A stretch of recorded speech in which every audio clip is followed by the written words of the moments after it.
மலேசியர்கள் பங்கேற்கும் அரசாங்க நிகழ்ச்சிகளில் மலாய் மொழியை காட்டிலும் ஆங்கில மொழிக்கு முக்கியத்துவம் தரும் சில அரசு ஊழியர்களை டிபிபி எனப்படும் டேவான் பாஹாசா டன் புஸ்தகா சாடியுள்ளது. நிகழ்ச்சிகள், இடம், பயிற்சி திட்டங்கள் அல்லது பிரச்சார இயக்கங்களுக்கு ஆங்கிலத்தில் பெயர் வைப்பதையே அவர்கள் விரும்புகின்றனர். அரசு அலுவலர்களுக்கு தேசிய மொழியான மலாய் மொழி தான் பயன்படுத்தப்பட வேண்டுமென அரசியலமைப்பு சட்டத்தில் தெளிவாக கூறப்பட்டுள்ளது. ஆனால் அதனை இவர்கள் கண்டுகொள்வதில்லை என டிபிபி தலைமை இயக்குனர் அசாமி ஜஹாரி கூறினார். அரசு அலுவல்களில் மலாய் மொழியின் மாண்பை கட்டி காக்காதவர்கள் கூட்டரசு அரசியலமைப்பு சட்டத்தை மதிக்காதவர்கள் என்றார் அவர். Back to school, KL Car Free Morning போன்றவற்றை அவர் உதாரணமாக கூறினார்.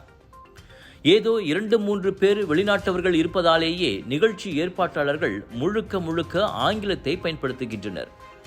சீனா, ஜெர்மனி, பிரான்ஸ் போன்ற நாடுகளுக்கு சென்றால் அங்கு முழுக்க அவர்களின் தேசிய மொழிதான் பயன்பாட்டில் உள்ளது. அதனை புரிந்து கொள்ள நாம் தான் மொழிபெயர்ப்பாளர்களை தேட வேண்டியிருக்கும். வளர்ச்சியடைந்த நாடுகள் எல்லாம் ஆங்கில மோகத்தை விட தத்தம் தேசிய மொழிகளுக்கே முக்கியத்துவம் தருகின்றன.